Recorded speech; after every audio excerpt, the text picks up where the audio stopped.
dulu dong, Ariel. Halo Ariel. Halo, selamat sore semuanya. Gimana kabarnya hari ini? Baik. Alhamdulillah. Silakan Mbak Zoya. Apa kabar? Ada Mbak Zoya juga. Sini Ariel. Halo semua sahabat-sahabat Ibunda, saya Zoya Amirin, psikolog dan seksolog klinis. Salam sehat ya, terutama salam sehat mental. Senang sekali diajak untuk berbicara di sini. Apalagi ada yang keren sebelah ini. Justru aku yang paling senang di sini nih. Bisa langsung dengerin talk show-nya, ngebawain acara sekaligus belajar. Daripada bayar ya. Iya.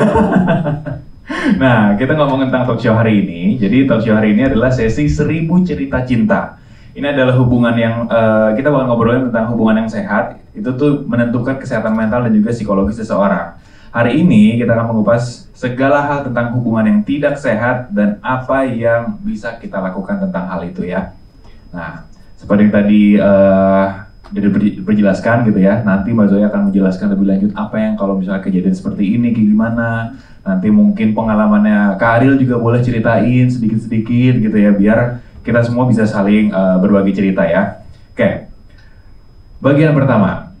Kita pengen bahas tentang, seperti judulnya tadi, apa yang perlu kita tahu tentang healthy relationship.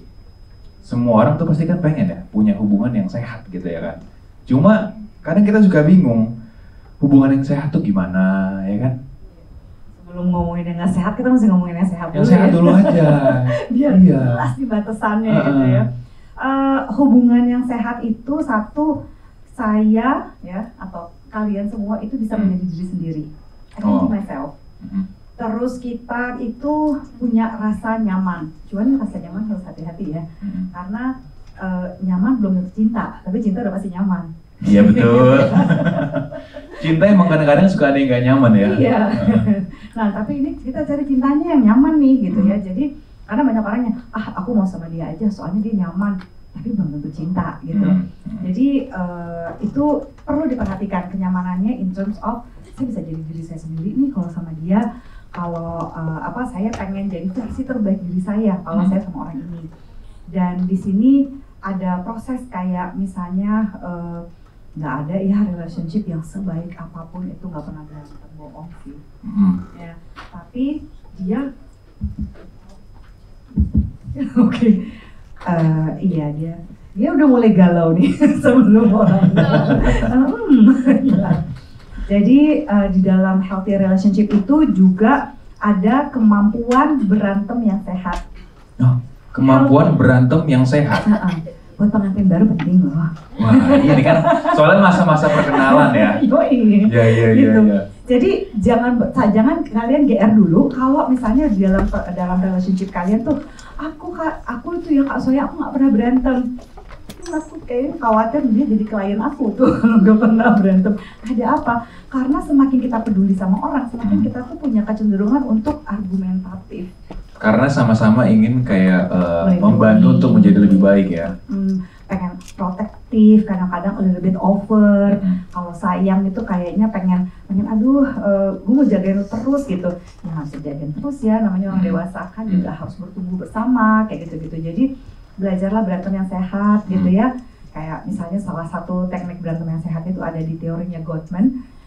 Kayaknya kalau yang follow Ibunda ID udah pasti sering diedukasi ya. Gottman itu dari Washington University. Dia satu-satunya ahli relationship yang melakukan penelitian longitudinal 40 tahun. Lama banget ya. Dia mempelajari relationship itu dari relationship yang dia sendiri. Ini berdua adalah terapis nih, itu ya konselor gitu. Nah mereka itu bilang ada 4 hal yang bisa diprediksi bahwa relationship itu akan berhasil ya atau bakal kandas di tengah jalan kalau berantemnya itu tidak ada 4 hal ini. 1, kritisisme. Kita mau kritik di kantor aja lah, jangan di relationship. Ya, kita bisa mengeluh tanpa mengkritik, kata dia. Kedua, no contempt. Ya, jangan merendahkan atau menghina pasangan kita. Jadi bilang gini, lu kalau nggak ada gua apalah lu, butiran debu ya, gitu ya. Terus ketiga, defensif ya. Kalau kita bersalah, belajarlah mengakui kesalahan kita gitu. Lalu yang keempat adalah stonewalling gitu, yang suka Kalau udah mentok banget gitu ya, daripada mengatakan hal-hal yang aduh aku udah keburu emosi nih, aku lagi sumpah banget, nggak usah diselesaikan hari ini juga, ambil waktu yang selesai besok aja. Nggak sabar nih, aku udah emosi banget, udah marah, udah murka gitu ya, pause untuk dibahas lagi nanti gitu, tapi jangan kayak dilupain. Daripada dan jangan juga somnolent itu juga salah satunya jangan memberikan silent treatment. Memang kalau diem aja pasangan kita bisa baca bahasa kalbu ya, nggak bisa ya. Ya udah kamu harusnya tahu maunya aku apa, kan katanya cinta. Susah ya gitu. Jadi kalau keempat hal ini kita pernah lakukan di dalam relationship, cepat-cepat lakukanlah emotional rescue atau pertolongan pertama secara emosi. Maaf ya yang aku benar-benar kemarin marah, aku emosi, I feel bad gitu, jadi aku minta maaf, bukan gaslighting ya. Ya kalau kamu nggak ngomong kayak gini aku nggak akan ngamuk, kalau kamu nggak bilang kayak gini aku nggak akan balik mengatakan itu, aku nggak akan mukul kamu kalau kamu nggak cerewet. Itu gaslighting. Jadi pastikan di dalam relationship kita ketika kita berantem, no criticism, no contempt, no defensive, no stonewalling. Ya gitu. Itu adalah beberapa ciri-ciri relationship. Jadi kita bisa jadi diri kita sendiri, ya kita nyaman untuk mengekspresikan diri kita gitu ya. Kita bisa berantem yang sehat, kita bisa memperbaiki diri bersama-sama. Karena kan capek ya kalau relationship kita berasa kayak walking on the eggshells gitu, kayak kalau mesti hati-hati, ntar perasaannya tergerus, mesti hati-hati, ntar di emosi, mesti hati-hati udah begini. Kalau kebanyakan kayak gitu, bukannya mesti hati-hati, yakin masih mau ada di relationship itu gitu. Itu kira-kira lah, itu sedikit dari sekian banyak hal yang paling harus diperhatikan bahwa I'm in a happy relationship. Yang nggak tentu bahagia sepanjang waktu, nggak mungkin. Kan kita bukan di Barbie world juga gitu ya. Di dunia nyata itu ada momen-momen down, momen-momen up, ada masa belajarnya. Tapi dua-duanya berproses gitu. Yang penting ketika lagi berantem dengan cara yang baik ya berarti ya. Kalau dari Kak Ariel, menurut Kak Ariel healthy relationship kayak gimana nih? Kurang lebih aku setuju sih sama apa yang baru saja dijelaskan sama Kak Zoya. Cuma maksudku kalau dari aku pribadi ya Kak, aku selalu menggarisbawahi sebagai pengingat diri, karena biar gimana pun aku juga pernah mengalami hubungan-hubungan yang aku rasa pas lihat lagi kok ya sangat kurang sehat gitu ya. Dan juga sebagai pengingat buat teman-teman di sini dan sekitar aku selalu ngomong bahwa ruang untuk diri sendiri dalam sebuah hubungan itu sangat penting gitu. Aku pun pada saat itu sempat mengalami masa dimana aku ngerasa mungkin lebih muda ya waktu itu ya, jadi ngerasa ketika buat aku tuh jatuh cinta itu anugerah, karena aku orangnya sulit untuk merasakan jatuh cinta sama orang. Dan sedihnya setiap kali aku jatuh cinta dulu, aku ngerasa jadi kayak benar-benar hubungan ini adalah segala-galanya gitu. Aku selalu ngerasa bahwa ketika aku sudah punya pasangan, aku jadi kayak mengutamakan hubungan itu sampai beberapa kali ada di titik aku ngerasa kok aku jadi kehilangan diriku sendiri di dalam hubungan ini gitu. Di titik itu juga aku ngerasa bahwa berarti ada yang harus dibenahi, yaitu mau secinta apapun kita sama pasangan kita harus lebih mengutamakan ruang untuk diri kita sendiri. Buat aku ya, karena nanti kita tanya langsung kebenarannya ke yang pakar. Cuma aku ngerasa aku bisa menjadi pasangan yang baik ketika aku sehat secara fisik dan mental. Aku bisa menghadapi pasanganku ketika aku kasarnya bisa berpikir secara jernih gitu. Jadi aku ngerasa ternyata penting sekali tetap punya personal space di dalam hubungan kita gitu. Jadi buat aku salah satu tambahan dari apa yang sudah dijelaskan semua sama Mbak Zoya adalah personal space di dalam hubungan itu tetap harus ada, sehingga kita punya hubungan yang yang sehat secara nggak terlalu intens. Yang ada dulu aku juga sempat ngerasainnya kayak bener-bener kayak kalau megang pasir tuh rasanya kayak digegemin terus sampai akhirnya keluar semua pasirnya gitu loh. Sedangkan sebenarnya kalau dipegangin gini aja bisa gitu, dia bisa napas, dia nggak engap tapi dia tetap ada di situ gitu. Masuk akal nggak? Masuk akal ini, karena pas kamu bilang tadi tentang personal space, bener juga, karena sebuah relationship itu nggak semua harus sama-sama. Kapanpun, dimanapun, iya, apapun itu. Gak harus tujuan kita berdua kan kita mau ke sana nih. Tapi kadang buat kamu dulu deh, kamu maju dulu. Buat kamu dulu deh personal space kamu gitu ya. Yang dibilang Ariel tuh tadi kayak persis banget kayak puisinya Khalil Gibran. Let there be win between us, dia bilang gitu. Jadi secara nggak langsung Khalil Gibran itu ketika dia berbicara mengenai cinta itu harus ada jarak. Let there be wind, jadi harus ada angin katanya. Ventilasinya harus ada ya. Napas gue napas. Iya kayak too much gitu ya. Tapi ada orang yang bilang, enggak, kalau misalnya cinta itu harus sama-sama terus. Enggak, kita jangan bisa kehilangan diri. Nah terutama lagi di sini relatif lebih banyak perempuan gitu ya datangnya. Bagi kalian para perempuan, kalau kita tidak memberikan personal space seperti yang Ari bilang tadi, kalau value kita tidak ada pada personal space kita, itu akan sulit ketika kita menjadi suaminya seseorang, ibunya dari anak-anak kita. Misalnya kalau yang pengen punya anak ya, kalau yang child free there's another story. Jadi misalnya gini, begitu menikah gitu, misalnya suaminya Kak Sigi ini gitu ya namanya, dipanggilnya udah kehilangan namanya, tadinya namanya Zoya sekarang jadi Ibu Sigi, kadang-kadang suka nggak ngeh kan, iya kan? Dipanggil nama suami, begitu punya anak dipanggil nama anak. Kita perempuan sering banget kehilangan jati diri kita. Jadi pada saat kita pacaran gitu ya, apa sih tadi kalau aku pikir-pikir waktu lagi Ariel bilang soal kalau nggak banget kayak pasir gitu, artinya gini ya, kalau kita nggak punya value tentang diri kita dan pribadi kita susah loh menentukan value kebahagiaan di dalam rumah tangga atau di dalam relationship. Jadi wah penting banget sih untuk napas ya, ada ventilasi, nggak harus jati dirinya tuh harus berdua melulu. Jangan-jangan gitu ya, ada orang-orang yang terlalu memaksakan keberduaan ini punya relationship itu karena nggak mau sendiri.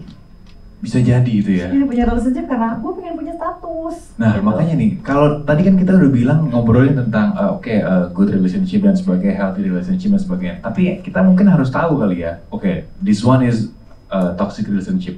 Yang ini tanda-tandanya nih. Kira-kira kalau dari Mbak Zoya ada nggak nih tanda-tanda yang ini kalau ini udah kejadian, tandanya harus siap-siap. Ini kejadian siap-siap. Tanda-tanda kalau perbedaan dari healthy relationship. Tadi aku kan baca-baca di Psychology Today ya. Itu dari semua artikel kan ada Very Well Mind, ada apa Psychology Today itu ada satu artikel yang menarik sekali gitu, saya suka dia bilang ini. Toxic relationship itu ada ketika kita itu merasa ditekan secara emosi, secara psikologis gitu ya. Jadi gini, toxic relationship katanya tidak selalu merupakan abusive relationship, tapi abusive relationship udah pasti toxic gitu, karena abusive udah benar-benar main fisik. Ya, jadi sebuah relasi yang toxic itu kan termasuk ada tekanan-tekanan psikologis, ya ada tekanan-tekanan fisik gitu ya, ada juga jadi relasinya itu penuh dengan tekanan, keterpaksaan, ketidaknyamanan gitu ya, dalam konteks apapun, karena toxic relationship kan bukan hanya terjadi di romantic relationship tapi juga di keluarga, di rekan kerja, di kantor gitu ya. Cuma karena konteksnya kita lagi romantic relationship ya, itu salah satunya. Dan ini ada satu hal yang sering dilupakan orang ketika berbicara toxic relationship. Selalu kan kalau berbicara seolah-olah dia itu bikin saya nggak bisa jadi diri sendiri, dia nggak ngasih personal space yang sehat pada saya untuk grow to be my own self gitu ya, untuk menjadi diri saya, untuk menjadi versi terbaik diri saya. Tapi ada satu nih relationship yang juga toxic ya, selain dia tidak memiliki cinta yang setara ya, satu lagi adalah juga yang tidak bahagia tapi juga nggak kemana-mana, di tempat aja relationshipnya, nggak pernah berantem, nggak mau pisah juga, tapi nggak bertumbuh kemana-mana. Itu toxic loh. Itu juga salah satu tanda red flag lah ya ibaratnya ya, gitu, yang harus dibicarakan satu sama lain. Kita udah nggak pernah jalan bareng, ya nggak apa-apa kan, yang penting kita masih sama-sama kan. Kita nggak pernah ngebahas apa-apa lagi nih gitu. Ya udah kan, yang penting kita sama-sama kan. Kita nggak pernah jalan-jalan lagi berdua, buat apa sih? Kan yang penting gue sayang sama lo sayang sama gue. Loh tapi itu juga kamu nggak pernah omongin loh. Buat apa sih diomongin lagi? Emang kita anak kecil. Iya betul, aku setuju banget dan aku rasa itu berbasis kurangnya self love terhadap diri nggak sih Mbak Zoya, ya kan? Berarti memang entah salah satu atau kedua belah pihak memang kurang mencari ke diri sendiri. Aku selalu bilang bahwa manusia kita ini selalu berevolusi, kita selalu berkembang, kita nggak mungkin menjadi orang yang sama 1 tahun yang lalu. Gitu. Pasti ada perubahan, entah kesukaan kita, hobi kita, teman main kita itu pasti kan berubah-ubah gitu. Kita manusia berkembang dan seiring jalan waktu, aku selalu bilang bahwa kita harus terus-menerus kenalan ulang sama diri kita sehingga kita tahu apa aja yang bikin kita happy dan hal-hal yang bikin kita bahagia tahun lalu apakah masih menumbuhkan kebahagiaan sekarang gitu. Jadi aku rasa mungkin pasangan-pasangan yang seperti itu mereka udah kurang kenal sama diri mereka sendiri sehingga mereka nggak tahu bahwa sebenarnya mereka sudah nggak bahagia di hubungan ini. Mereka bertahan karena banyak alasan ya, mungkin memang sudah kebiasaan. Itu alasan klasik yang aku rasa sangat bisa membunuh hubungan itu sendiri dan juga dirinya. Sama soalnya. Terus kayak mau ngapain lagi, masa mau ulang lagi dari awal gitu ya. Sebenarnya orang baru lagi, aduh. Sebenarnya menurut aku itu dia bisa jadi orang itu being toxic towards their own self gitu loh. Tanpa dia sadari juga ya. Karena menurutku pengkhianatan terbesar yang kita bisa lakukan itu ke diri kita sendiri sih. Karena kan kita satu-satunya yang bertanggung jawab sama kebahagiaan kita ya Mas Zoya. Kita yang harus prioritasin apa yang bahagia buat kita gitu, tanpa kita harus menghalalkan segala cara sampai nyakitin orang, enggak ya. Cuma maksudku kan harus kita pentingin bahagia kita gitu. Sama ada satu lagi sih Mbak Zoya, benar kan?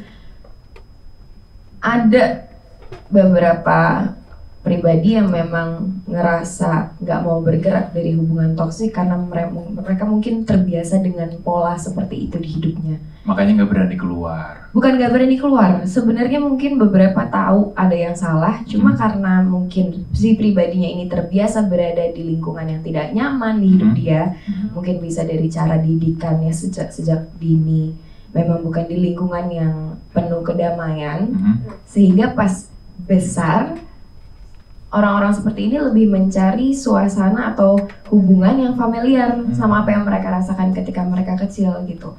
Misalnya, contohnya aku semasa kecil, misalnya aku semasa kecil direndahkan terus secara emosional, secara psikologis sama kedua orang tuaku gitu ya. Setiap hari dibilang kamu tuh anak nggak guna, kamu tuh gini. Aku tahu itu salah, aku tahu itu menyakiti hati aku.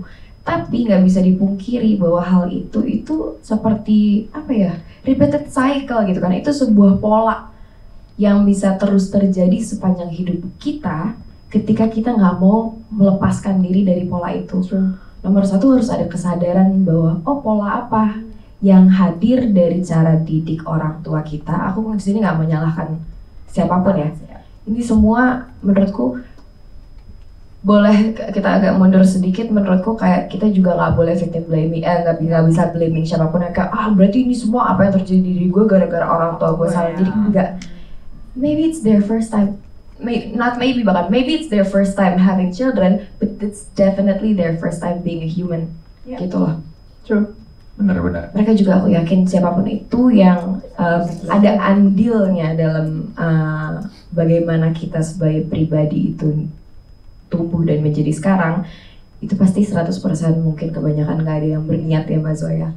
Cuma maksudku harus ada kesadaran dari diri kita sendiri apa aja pola-pola yang harus kita lepaskan dari diri kita sehingga kedepannya kita bisa menjalin hubungan yang lebih sehat dan lebih memberikan kesejahteraan kepada diri kita sendiri gitu. Panjang banget muter-muter, semoga paham. Tapi tadi aku suka yang ini yang tentang mengerti diri, keadaan yang sekarang sama keadaan yang lalu sama keadaan yang ke depan kan beda.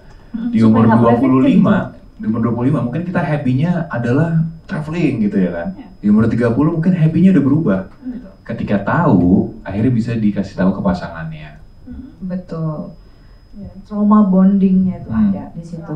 Ya. Jadi kalau misalnya dari dulu kita udah biasa dengar lagu Symphony X misalnya, begitu kita lihat di pasangan kita menyanyikan lagu yang sama, kita pasti mau mau dance bareng di situ. Atau kadang-kadang karena sudah terbiasa mengurusi orang tua yang immature gitu ya. Lalu ketika mendapatkan pasangan yang immature, dia pengen ada di situ. Kalau pasangannya membaik, bahkan kadang-kadang dia nggak mau keluar dari relationship itu, atau malah ketika pasangannya membaik, ada yang malah keluar. Kok udah baik malah keluar? Kenapa? Dia merasa nggak ada kerjaan lagi. Dia merasa nggak spesial lagi. Ya, gue taunya ngurusin orang yang misalnya ya, gitu, mabuk, unfaithful, yang orang yang peminum lah, narkoba, bla bla. Begitu dapat pasangannya juga narkoba, dia tahu mesti ngapain. Udah kebiasa polanya ngurusin, udah familiar. Begitu pasangannya bertobat lah mungkin, menjadi baik gitu ya, sembuh bla bla bla, dia biasanya malah get out. Kalau tanya kenapa? Saya nggak tahu mau ngapain lagi, apa gunanya saya? Yang saya tahu adalah bagaimana ngurusin orang yang nggak baik. Jadi begitu mereka menjadi baik, bahkan mereka dia mau get out karena dia ngerasa saya nggak tahu gimana caranya ada di hubungan yang sehat. Itu trauma bondingnya itu sudah mengatakan itu gitu. Jadi begitu, kalau yang tadi Ari bilang ya, jangan lupa kalau begitu kita sadar bahwa saya punya trauma bonding, saya ini familiar gitu, saya terlibat di ini karena ternyata dulunya seperti ini. Instead of menyalahkan orang tua kita yang mungkin they doing their best, tapi itu yang terbaik yang mereka bisa, mereka juga mencoba yang pertama kali dan probably gagal gitu. Begitu kita tahu, itu jadi tanggung jawab kita loh. Kita nggak bisa lagi nyalain orang lain. Gila dulu kayak begini, kenapa aku dilahirkan? Aku nggak pernah minta dilahirkan. It's true. Now you know. Apa yang akan kamu lakukan dengan hidupmu sekarang? Apakah kamu akan menghukum gitu ya orang lain gitu ya, menghukum orang tuamu atau siapapun itu juga? Tapi terus kapan dong kita jadi bahagia? Because we deserve it loh. Kita juga berhak untuk merasa bahagia. Sama aku main sedikit lagi Mbak Zoya. Dulu aku pernah ada di suatu titik yang aku ngerasa, karena aku sempat terjebak di sebuah pola hubungan yang menurutku familiar pada saat itu. Aku jadi suka bingung kayak, tapi sebenarnya ini tuh nggak apa-apa atau enggak sih? Karena pada saat itu aku ngerasa kayak nggak apa-apa, I'm happy in the relationship.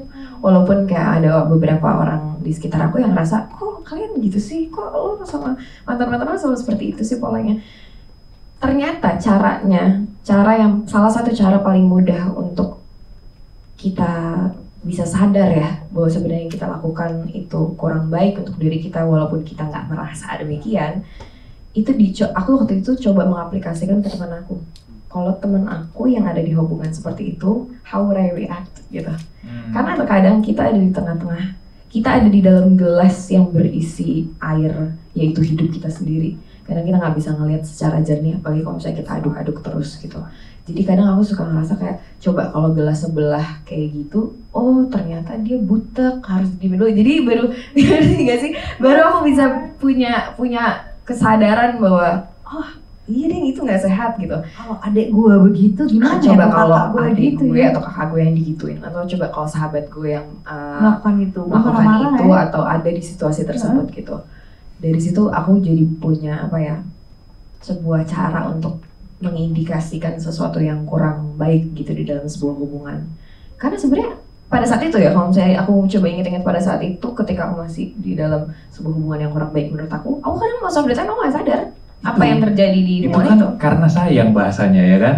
Karena sayang dan karena aku memang pada saat itu masih stuck dengan pola hubungan yang menurut aku di situ seperti itu baik-baik aja gitu. Dan kita nggak tahu kalau itu adalah sebab terbesar kita udah mulai masuk ke dalam toxic relationship. Makanya penyebab terbesar kita bisa sampai ke sana tuh sebenarnya apa sih sebenarnya tuh penyebabnya? Penyebabnya kayak misalnya ternyata selama ini aku nggak pernah ngobrolin apa yang aku rasain ke kamu sama sekali. Itu adalah sebab atau awal mula dari hubungan yang gak sehat. Nah, sebab-sebab lainnya tuh ada apa lagi ya? Oh, susah gampang tuh jawabnya tuh. Yang paling simple kan, yang biasanya terjadi nih, masih banyak nih. Semua kuliah gue tuh. Tapi waktunya ada berapa lama? Ada berapa semester? Karena gini, ada 2 orang baik terlibat di dalam toxic relationship. Ya, kan dua-duanya sama-sama merasa baik. Bukan merasa baik, 2 orang baik beneran. Oh ya? This is one good person, another good person. Tapi mereka membangun pola-pola yang gak sehat karena mungkin belum pernah, nggak tahu, trial and error. Kan ada aja orang baik yang belum tahu dia maunya apa. Tapi gue naksir sama dia. Ya gitu kan. Jadi semua rasa cinta, rasa sayang kan nggak harus diakhiri dengan sebuah hubungan. Tapi ada orang yang ngerasa, kalau gue cinta, lo juga cinta, kita punya relationship yuk gitu. Kan nggak harus. Nah, di situ di tengah jalan itu ketika gagal berproses kan bisa jadi toxic.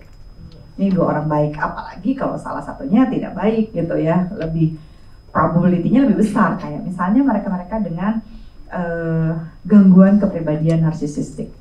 Narsisistik itu sulit ya gitu, karena mereka tidak punya kesadaran, tidak memiliki empati ya. Yang gangguan lain yang tidak memiliki empati itu di ASPD gitu ya, antisocial personality disorder, di mana biasanya turunannya itu adalah sosiopat atau psikopat. Nah, narsisistik, sosiopat, psikopat, tiga-tiganya ini nggak punya empati.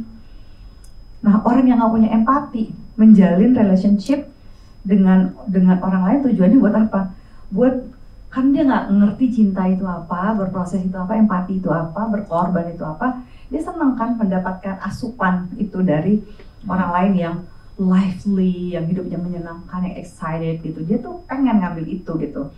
Nah, yang seperti ini kan biasanya juga kita baru tahu begitu kita udah masuk dalam relationship, apalagi NPD. Gitu. Saya kebetulan adalah salah satu survivor ya dari narcissistic personality disorder. Jadi saya berpacaran dengan orang yang kebetulan NPD.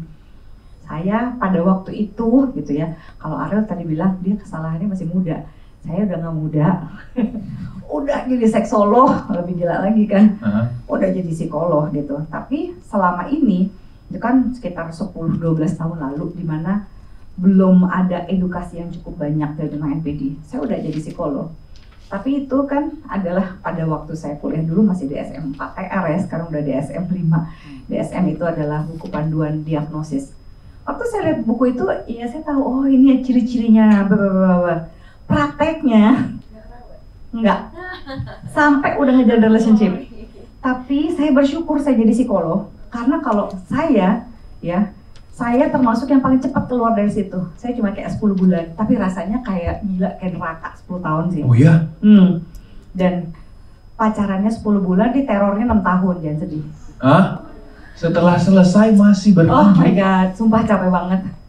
Di teror, karena kan kalau gue nggak bisa dapetin lo, gue bikin semua orang jijik sama lo. Gue pastikan semua orang akan jijik sama seorang Zoya Amirin. Thank you. Sampai segitunya. 6 tahun sampai bilang, ya ampun, gimana lagi ya, udah diputusin udah begini. Nah, sejak saat itu saya juga jadi relatif lebih peka tuh kalau dalam konseling, oh ini korban NPD. Karena waktu itu yang mendiagnosis, karena kan biasalah kalau patah hati pergi dong ke luar negeri belajar, kebiasaan rasionalisasi. Gak mungkin, gue udah melakukan, nah, apalagi kan udah jadi psikolog ya, udah jadi expert seksologi. Gue udah pakai teori ini gitu. Kalau gue jadi klien gue akan pakai teknik ini untuk komunikasi. Semua teknik komunikasi yang pernah saya pelajari nggak mempan. Karena aduh, gue mesti ngapain lagi ya? Pengen mati, bukan pengen bunuh diri. Pengen matinya tuh gini, aduh pengen mati Tuhan, capek banget. Gue pakai cara apa lagi nih? Gitu. Terus dia sebarkan dong ke sosial media pada waktu sekarang X gitu ya. Dia bilang, iya gue punya pacar, seorang psikolog gini-gini maunya bunuh diri. Ngehe banget kan. Bilang, bukan itu, gue mau mati karena gue kecapean. Tapi itu hard ya. Sejak saat itu setiap saya bertemu korban ya, yang sekarang sudah menjadi survivor, mereka tuh banyak sekali orang-orang yang CEO, VP, you know, a gorgeous person like her gitu ya, yang mereka tuh suka banget orang-orang yang lively ternyata gitu setelah saya ini. Dan ada beberapa perkumpulan yang bilang, gila nih perempuan-perempuan hebat ada di sini nih. Saya cuma bilang gini, aduh Mbak Zoya, saya goblok banget ya, saya masih muda kali, saya masih ini kali, saya kurang ini kali. Enggak, gini aja, maafkan dirimu karena pernah mencintai orang yang salah. That's all.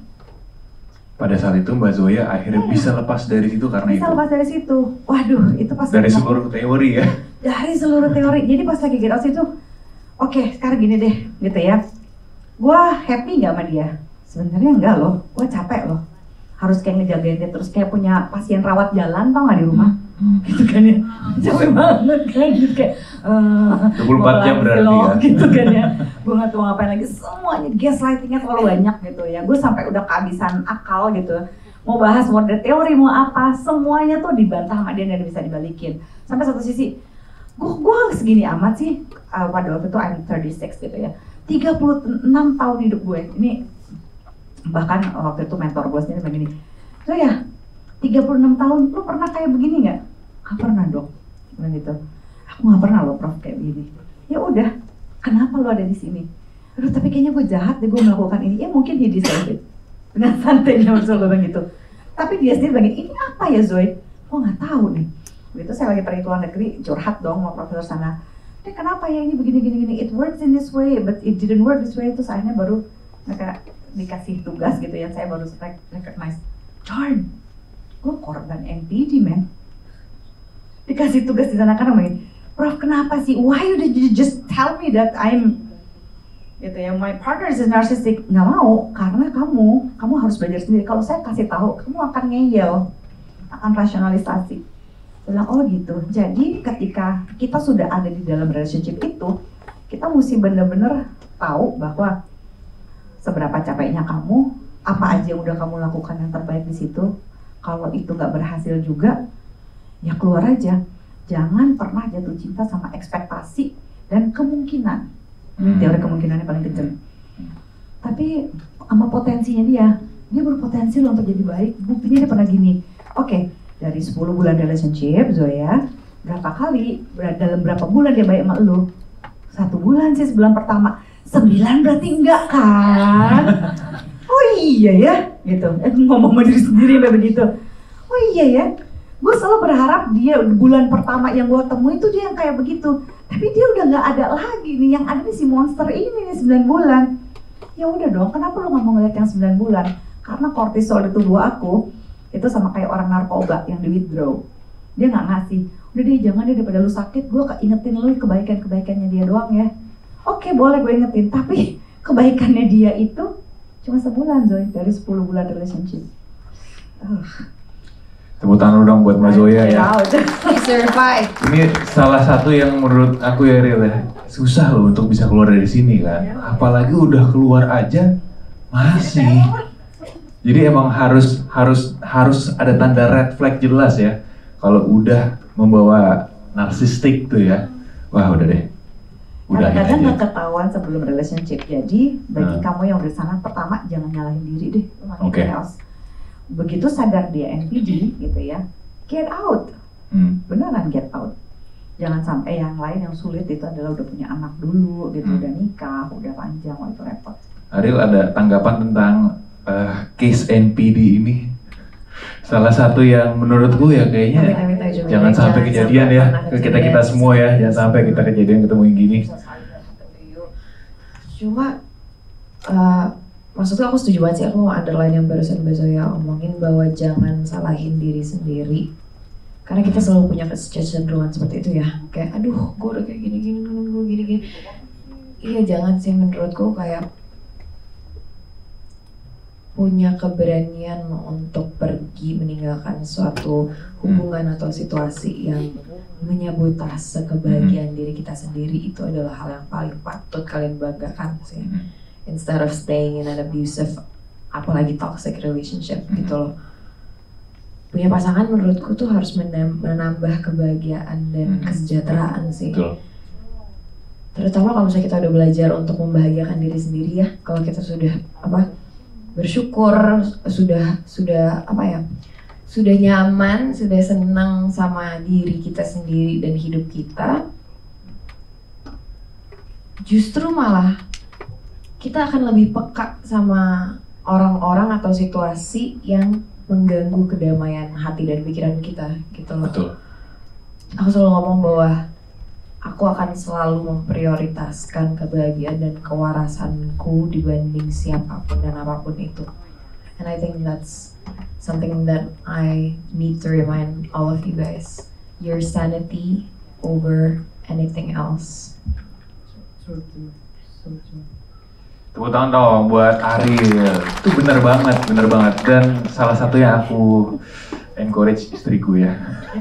Karena dia juga kan baru punya anak juga, terus jadi kayak dia sering nangis gitu. Makanya jadi ini nih yang aku sering kayaknya kamu butuh ngobrol entah sama temen, entah sama siapa. Tapi yang paling penting juga nih tentang relationship tadi, kalau dari bahasan kita yang pertama adalah yes, kita harus berani untuk menyelesaikan ya, untuk mengutamakan kebahagiaan diri sendiri. Mudah-mudahan setelah sudah diselesaikan, kita bisa membangun yang healthy.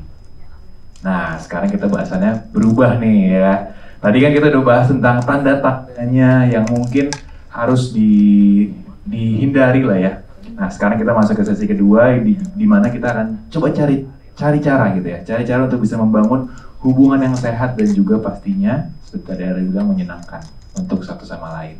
Nah, pertanyaannya adalah kapan nih kita harus bisa merelakan atau memperbaiki sebuah hubungan? Karena itu abu-abu banget tuh, ya kan? Ini kayaknya harus diudahin, tapi masih bisa ada ekspektasi yang tadi. Cuma gimana nih? Kapan kita harus bisa nyudahin sama lanjutin?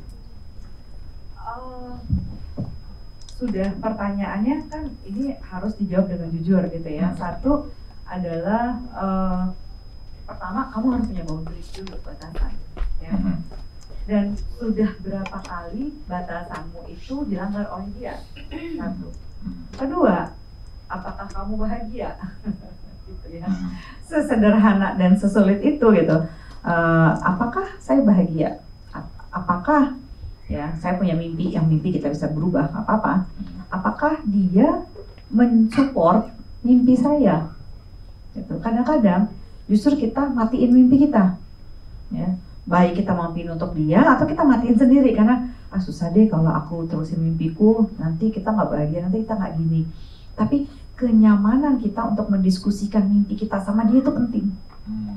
Dia tahu nggak kita punya mimpi itu. Jadi jangan keburu dimatiin kalau kita ngerasa kita nggak pernah sharing itu sama dia, gitu ya. Dan kalau dalam counseling couple gitu ya, orang itu harus mencoba pada saat yang bersamaan untuk bisa berhasil sebelum dia pergi dari relationship itu. Saya selalu mengencourage gini, wah tapi mbak, aku sebenarnya males pergi, males meninggalkan ini demi anak-anak. Nggak bisa. Selamatkan relationshipmu kalau kamu selamatkan anak-anakmu. Iya tapi kan demi anak-anak. Oke, gini deh, bilang. Kira-kira kamu lagi mengajarkan cinta yang seperti apa sama anak-anak? Kamu kan nggak bisa bilang, nah cinta itu kata Khalil Gibran gini-gini. Oh, anak-anaknya bengong. Cinta itu, ya, karena ini kita lagi bahas cinta nih. Cinta itu, anak-anak akan melihat, oh kalau misalnya si mama pulang, papa nggak nyambut, itu cinta. Kalau misalnya papanya pulang, mamanya harus nyambut. Berarti kalau saya anak laki-laki, saya boleh seenaknya begitu, saya harus disambut, saya harus didahulukan. Tapi kalau saya anak perempuan, saya harus mendahulukan laki-laki. Nah, pesannya kan itu. Pesan juga, oh yaudah kita demi anak-anak deh kita tinggal. Oh berarti gitu ya, kalau kita udah nggak cinta, kita nggak usah usaha demi anak-anak aja. Ntar kalau ada apa-apa salahin anak-anak aja. Ya, hati-hati pembelajaran cinta seperti apa. Oh nak, kalau kamu sudah tidak cinta, kamu tidak usah usaha, ya bertahan aja. Cinta seperti apa yang kita mau ajarkan, value cinta seperti apa yang kita mau ajarkan anak-anak. Kalau buat kalian itu baik ya silahkan, ya dong. Who am I to judge? Tapi kalau misalnya enggak, kita mau ngajarin apa nih? Oh ke anak perempuan. Nah kalau misalnya kamu diperlakukan tidak baik, gitu ya, sebaiknya kamu melakukan apa?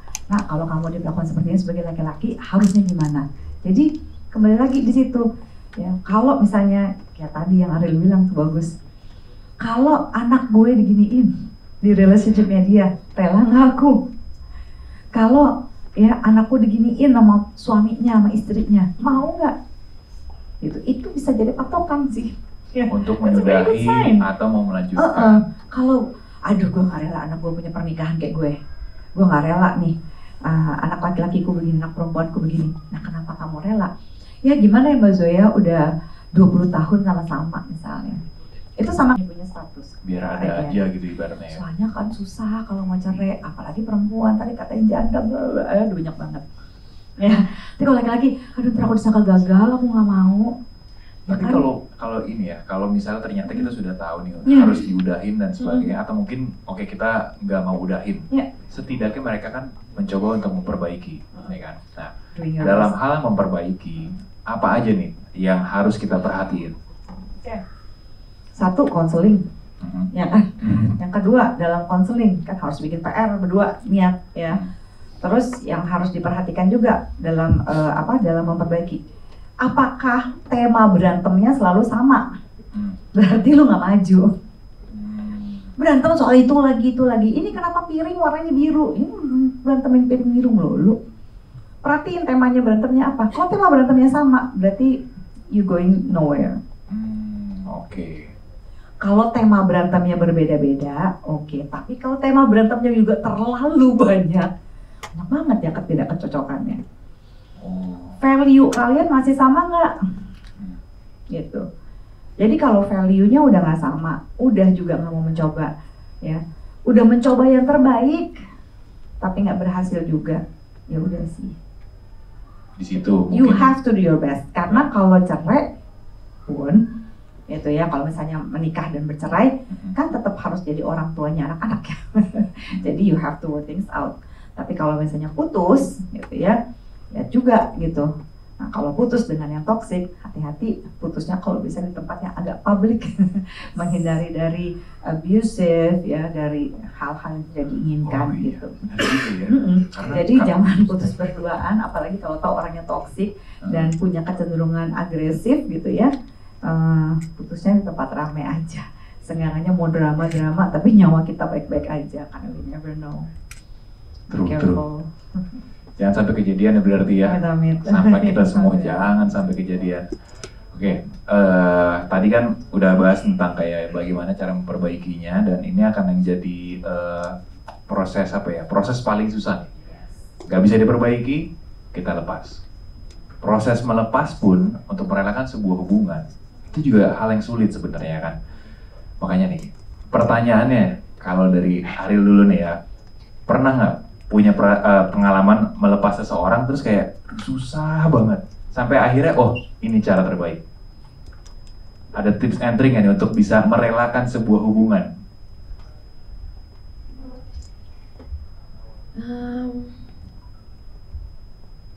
Mungkin seperti yang tadi aku bilang ya.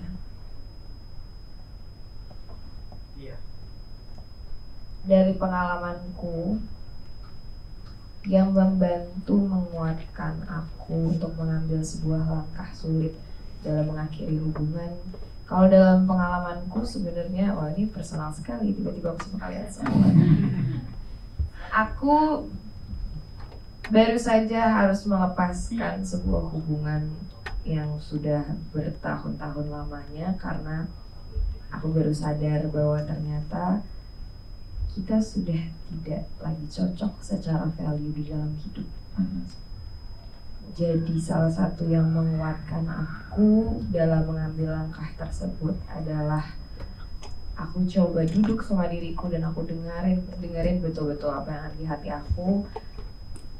Aku ini sekarang siapa, bukan lagi orang yang dulu bertahun-tahun lamanya itu sama orang itu, masih sama atau enggak, apa value hidup aku sekarang, apa mau aku di hidup aku ini sekarang, gimana atau apa yang aku lihat di masa depan aku nanti, dan apakah orang ini masih selaras tujuan hidupnya dengan tujuan hidup aku.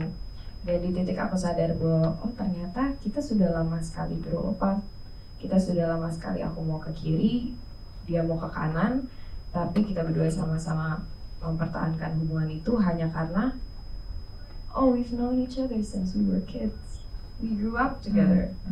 Tapi ternyata ya seperti yang tadi Mbak Zoe omongin, bahwa rasa nyaman atau rasa kebiasaan itu, atau bahkan cinta deh menurutku ya, cinta mau sebesar apapun yang kita punya gak akan cukup untuk mempertahankan kesejahteraan hubungan. Yang dibutuhkan itu lebih dari sekedar cinta kita doang. Yang dibutuhkan itu adalah niat yang utuh dan usaha yang konsisten dalam membangun hubungan yang sejahtera. Effortnya gak boleh capek aku rasa ya Mbak ya. Dan ketika kita udah selesai sama satu masalah, bukan berarti kita bisa nggak akan berantem lagi gitu loh. Jadi menurutku memang itu sih salah satu yang harus diperhatikan gitu ya. Apa yang kita mau, apa bahagia kita masih sejalan atau tidak, dan mau usaha apa ya? Sejauh apa? Bukan mau usaha sejauh apa, mau saling berusaha seniat apa gitu. Karena seperti yang tadi Bu Zoya bilang juga, nggak bisa satu arah, harus dua-duanya jalan berdampingan. Mau nyoba bersamaan pada waktu yang sama, investasi emosinya udah seberapa gitu. Kalau buat Mbak Zoya, untuk merelakan seseorang atau menyelesaikan sebuah hubungan gitu ya, untuk bisa lepas ibaratnya, oke, gue benar-benar lepas dari hubungan yang lalu, biasanya Mbak Zoya akan melakukan apa? Kalau mau lepas dari hubungan yang lalu, karena I know how cortisol works ya. Cortisol itu adalah hormon stres, dia cepat sekali mendeteksi kecemasan. Jadi setiap dia cemas, dia akan meretrieve, ngambil memori-memori yang bagus tentang aku dan dia. Dan itu aku udah tahu udah pasti bakal ampun-ampun. Aduh, kayaknya masih sayang deh, kayaknya masih begini ya kan, kayak udah tahu udah grow apart. Tapi ingat nggak waktu lagi masa kecil dulu gini, dulu karena udah pernah sama-sama, udah segini lama, memorinya sebanyak ini, iya, tapi I need more than that.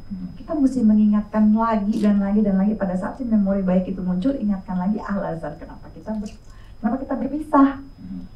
Ya karena ini gitu, nggak bisa lagi. Ya bagus, oke, aku terima aja deh, supaya si kortisolnya tenang, gak siaga satu terus dia ngingetin. Aku akan bilang oke, aku senang pernah menjalani ini sama dia. Kalau aku nggak admit, kalau aku nggak embrace kenangan itu, dia ngingetin terus. Jadi aku embrace, oh ya, I'm happy. Aku pernah kesini sama dia, kita pernah membicarakan ini, I was happy, bla bla bla bla. Ini bukan yang toksik ya, mungkin mantan terindah kali ya. Tough. Jadi, iya gue senang sama dia, tapi ya, butuh lebih banyak. Jadi lebih banyak dari hanya sekedar cinta nih untuk bisa sama-sama sama dia. Dan ini udah beda, kita cinta gitu. Tapi ya sekali lagi aku mengingatkan bahwa sayang itu, cinta itu tidak selalu harus menjadi sebuah hubungan gitu. Dan please ya, jangan langsung temenan sama mantan. Kadang ada saatnya jangan alasan. Kadang emang ada saatnya udah ditutup aja. Ditutup aja. Foto-foto mungkin kalau bisa. Masih banyak loh yang bisa dijadiin temannya selain mantan. Iya betul. Jangan jadiin temen dulu karena tapi kan temenan kan yang penting kita udah putuskan apa-apa, tunggu dulu. Kadang-kadang kan denial juga ya. Iya, gitu. itu emang ini ya. Tricky banget ya itu ya, antara itu ya. Wah, berarti semoga obrolan tadi nih ya sudah banyak banget pelajaran-pelajaran yang bisa kita dapetin sama-sama. Semoga abis ini bisa find out mana yang red flag, mana yang harus diudahin. Ingat semuanya tentang kebahagiaan diri sendiri.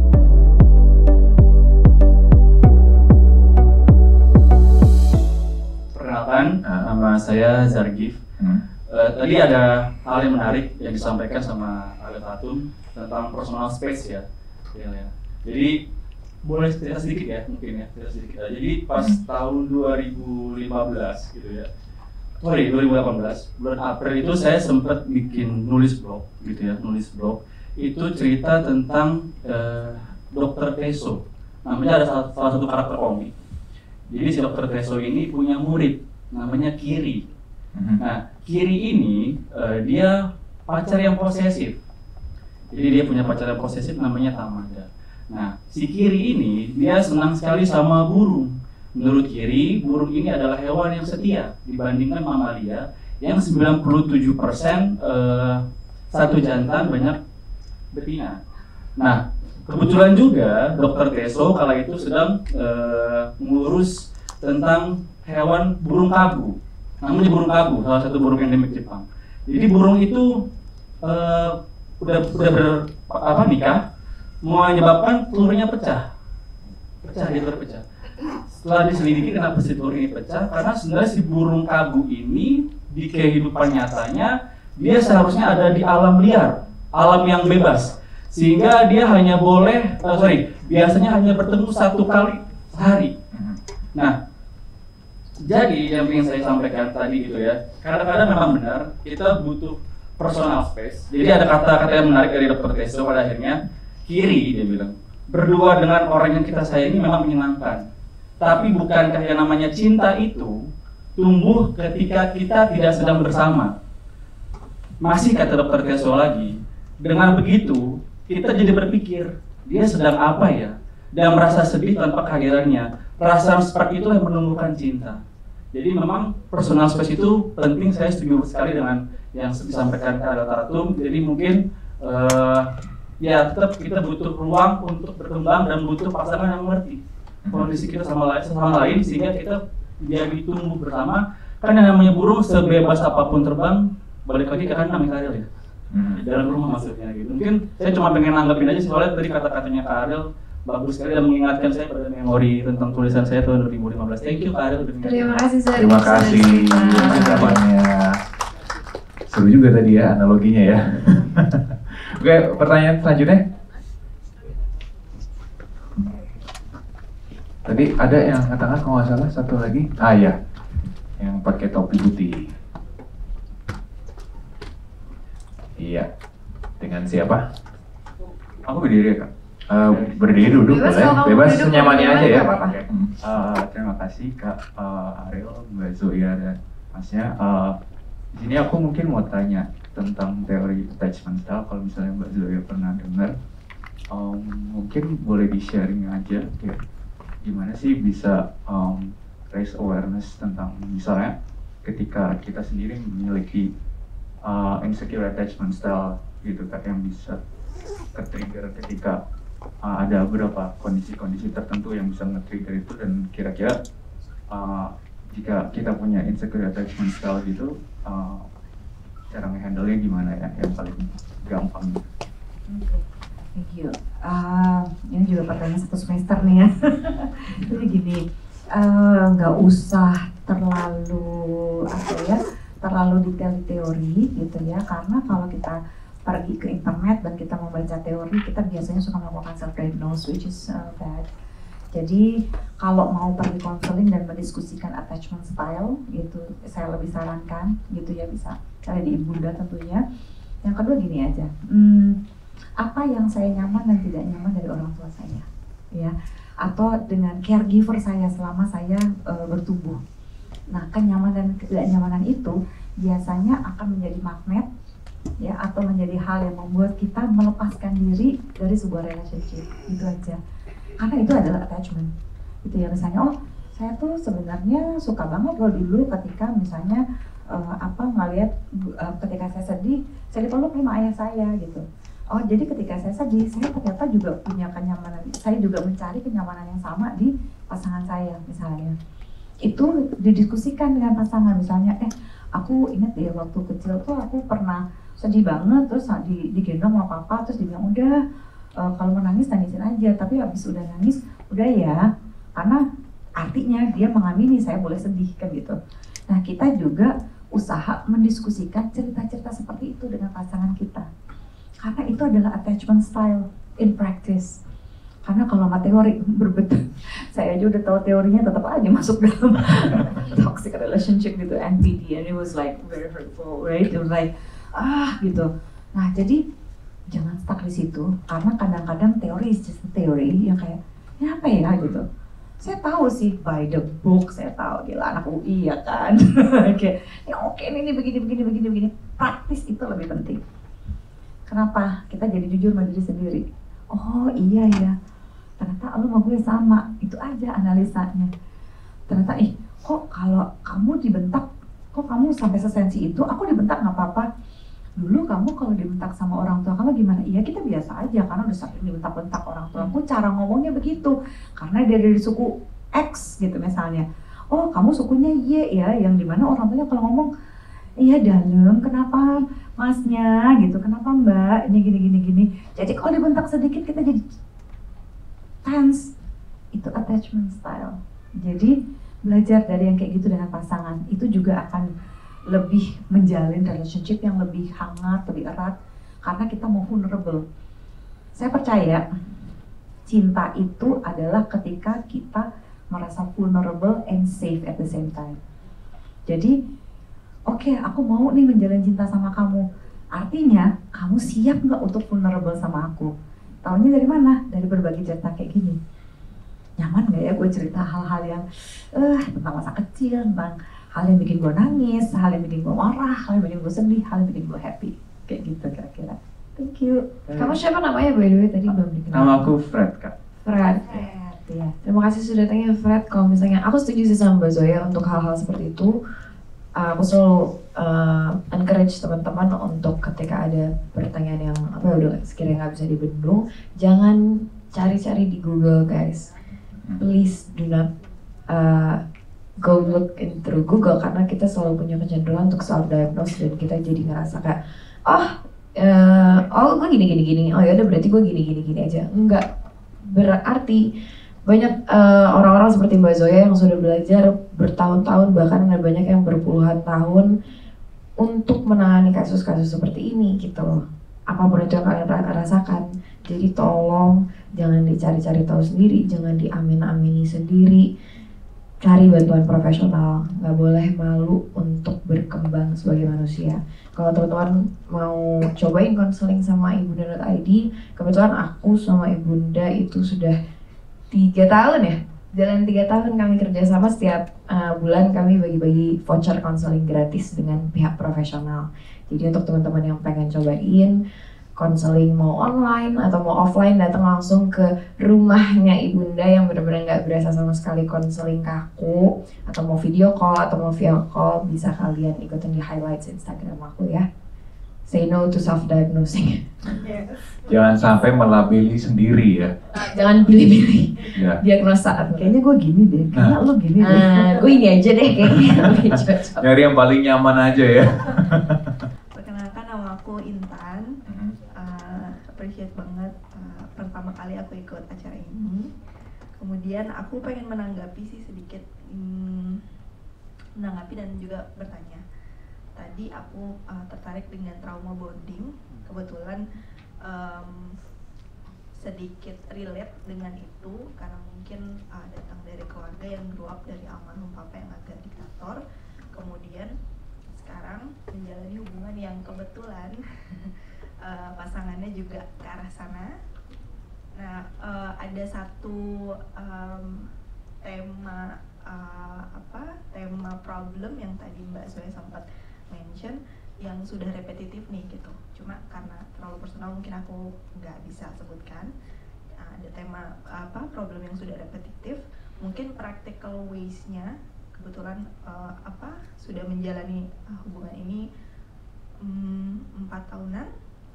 Dan juga sudah ke jenjang yang serius juga gitu, sudah banyak sekali yang terlibat gitu ya, dan sudah mengambil step juga untuk pribadi, sudah ke beberapa konseling waktu saya masih di abroad gitu ya, ikut kelas terapis, tapi untuk saya sendiri gitu, untuk couple counseling belum pernah coba. Nah, kira-kira practical ways-nya apa? Kemudian kalau mempunyai pasangan yang mungkin tidak willing untuk ke counseling gitu, tapi untuk sit down together and talk gitu dia sangat willing, itu sangat open, communicationnya very open. Tapi untuk kayak talk with like a stranger, he feels like he cannot do that gitu ya. Jadi kira-kira mungkin ya practical stepnya apa? Mungkin aku pengen dengar dari Mbak Zoya dan juga Mbak Ariel ya. Nah, mungkin kalau boleh. Thank you. Sebelum kamu jawab, kayaknya aku rasa untuk pertanyaan kamu hari ini Mbak Intan, aku rasa bukan ranahku untuk menjawab. Jadi aku kayaknya akan memberikan bukan ranahku dong, aku bukan profesional. Aku selama ini hanya senang sharing apa ya. Ada di posisi aku gimana? Nah, yuk. Nah, tadi put it that way.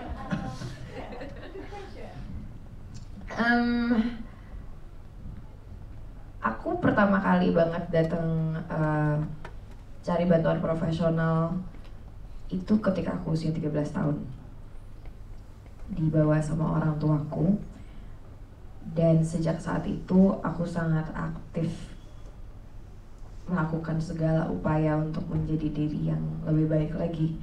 I've been through quite a very tiring journey in my life. Jadi kalau kamu tanya aku apa yang aku akan lakukan ketika aku punya pasangan yang gak willing untuk cari bantuan ke psikolog, aku pribadi sepertinya tidak akan sanggup menjalani hubungan itu gitu. Tapi itu datang dari aku yang memang anaknya hobinya ngeganggu psikolog aku. Sampai psikolog aku kayak, "Real, you are okay. Ini gak apa-apa, ini masih bisa ditunggu bulan depan, boleh gak kita bahas depan?"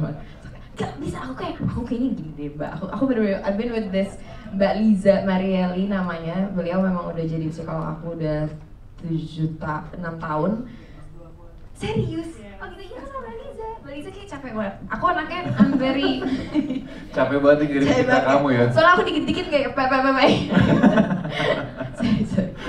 Aku anaknya sangat preventif dalam hal apa ya, terutama kesehatan mental dan fisik aku. Karena aku secara fisik pernah sakit banget di titik yang aku ngerasa secara kesehatan fisik aku nggak baik-baik aja banget, dan mental pun juga begitu. Sejak aku ngerasa aku sudah jauh lebih membaik karena segala terapi dan konseling yang aku lakukan, aku lebih baik melakukan hal preventif daripada aku disuruh memperbaiki sesuatu yang sudah terlambat gitu loh mbak. Jadi kalau misalnya kamu tanya aku pribadi, aku akan lebih memilih untuk bersama dengan seseorang yang juga turut mau sama-sama belajar untuk menjadi lebih baik lagi. Jadi akhirnya value-nya sama sebenarnya ya, tentang sama-sama mau belajar. Betul. Mbak Zoya gimana? Silakan Mbak Zoya. Kalau itu tuh aku biasanya gini, seringkali kan kalau yang perempuannya datang ya, memang susah ngajak yang lakinya datang kalau di konseling kayak gitu. Tapi kalau lakinya datang kan agak relatif lebih gampang ngajak perempuannya ikut konseling. Tapi kalau nggak mau, saya biasa gini, coba dulu mau nggak, bujukinnya gini, yang bantuin aku dong, cowok lemah kalau gitu ya. Yang I need your help. Bantuin apa? Aku butuh berdua konseling ke kamu supaya bisa denger langsung psikolognya nanya ke kamu. Itu untuk apa ya? Untuk aku. Coba dulu gitu mbak, gitu. Jadi I need your help because I need to figure things out ya, with my psychologist, with you gitu. Jadi bukan cuma I need you for support, tapi benar-benar been there. Jadi kamu di sana kalau kamu nggak mau cerita, nggak apa-apa, kamu boleh bercerita tentang aku. Kalau aku biasanya gitu, aku bujukin dulu supaya apa, yang penting dia ke situ dulu deh gitu kan ya. Dia ke situ, what do you think gitu, misalnya about your spouse gitu, how you falling in love, how do you see her, apa kekurangan dan kelebihannya dia, apa yang lu cinta dari dia, kan aman tuh. Nanti biasanya kalau dia udah nyaman, dia curhat sendiri. Kalau dia nggak curhat, nggak apa-apa gitu. Diemin aja langsung ya. Lost langsung tuh dia. Tapi ya kalau aku gini, oh iya udah dengerin. Tapi kalau enggak, aku minimal sudah mendapatkan perspektif tentang kamu dari dia. Itu lumayan banget gitu. Oh iya, kalau kayak begini tuh sebaiknya kalau mau berdua, nah kerjasamanya enak, ntar aku kasih PR ini ya, yang jalanin berdua ya. Itu nggak apa-apa banget. Jadi ajak dia untuk konseling bukan berdua dulu, anggap aja itu untuk kamu. Help me.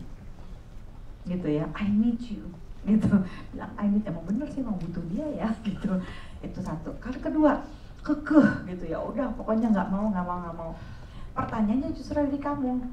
Gitu. Kalau di Ariel udah jelas jawabannya, nggak sanggup. Kamu sanggup nggak jalan sendiri? Artinya kalau ada di dalam ruang konseling, kamu bertanggung jawab kan sama diri kamu. Ini ada orang yang kemungkinan tidak mau dikasih tanggung jawab lebih panjang. Artinya kamu mesti ngajarin dia. Hati-hati ketika mengajarkan dia, nanti kamu itu akan jadi pacar ya, bukan ibunya. Kamu itu jadi pacar, bukan konselornya. Kadang-kadang kita suka slip tuh. Sometimes ya, we want to become his therapist. Sometimes you want to be his mother. Kita bukan buat ngurusin dia, manjain dia, enggak. Kita itu pacar. Peran pacarnya jangan sampai kehilangan, mbak. Kalau mau usaha sendiri, yang bisa dilakukan adalah apa? Bisa ada yang paling dekat nih dari konselor apa? Workbook. Problemnya apa? Misalnya, saya menjalin relationship dengan seorang borderline personality disorder. Saya menjalin relationship dengan seorang individu yang spektrum autism misalnya, ya, yang dewasa gitu ya. how to love someone with bipolar, for instance. Pakai workbook itu sesuai dengan problem sekarang kan semua workbook juga ada ya. Apalagi if you're really good in English, nah lebih banyak lagi tuh pilihannya. Bisa pesan Kindle ya, yang asli, jangan beli yang palsu please. Di toko orange ataupun toko hijau gitu ya, tolong beli yang asli. Terus di workbook itu usaha berdua. Itu udah paling praktis, paling simple, paling dekat sama psikolog. Cuma bedanya kalau di berantem atau argue atau tidak ada kesepakatan, agak susah sih cari jalan tengahnya kalau nggak ada psikolognya gitu aja. Good luck ya, semoga berhasil. Semoga berhasil ya. Thank you. Menarik tuh emang, karena seorang cowok pasti kan maunya bikin pacarnya senang ya kan? Kamu dulu nggak kalau gitu, I need you. Iya, ya kan? benar. Waktu tadi Temenin Mbak Zoya aku bilang, dong. tadi aku malah ngerasa kayak, oh ini saatnya nih. Saatnya gue Kenapa? menjaga Ayo. lo. Padahal saya yang dijebak ya. Semoga ya berhasil ya. Baiklah, itu dia pertanyaannya, semoga terjawab.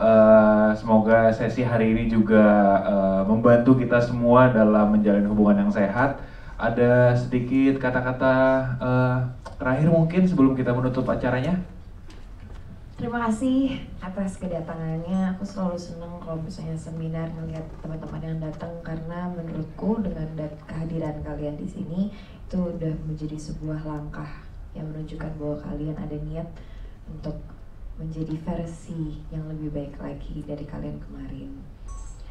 Kalau tentang hubungan, mungkin aku mau mengingatkan,